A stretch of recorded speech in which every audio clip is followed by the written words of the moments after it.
Hello guys! Pasok na naman ang mga estudyante natin kaya tara na't magluto ng creamy corn banana cake na may chocolate chips para lalong lumevel up. Masarap ang baon kaya tara na't umpisahan na natin. Sa recipe na ito gagamit tayo ng 3 pieces of overripe bananas. I-mash lang natin and okay lang if may konti pang buo-buo.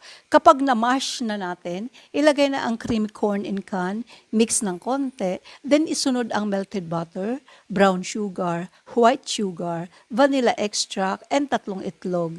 I-mix natin ang mabuti hanggang mag-melt ang asukal. At kapag melted na, iset aside muna natin. Sa another bowl, maglagay ng flour, baking soda, baking powder, salt, at cinnamon powder. I-mix hanggang mag-incorporate lahat ng ingredients. Then gradually add ang banana mixture sa dry ingredients. At i-mix na natin hanggang wala nang makikitang flour ang mixture natin.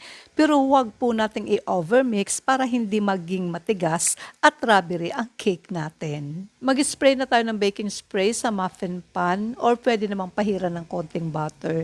Then ilagay na ang banana butter at make sure na 3/4 full lang parate as it will expand pa when baking.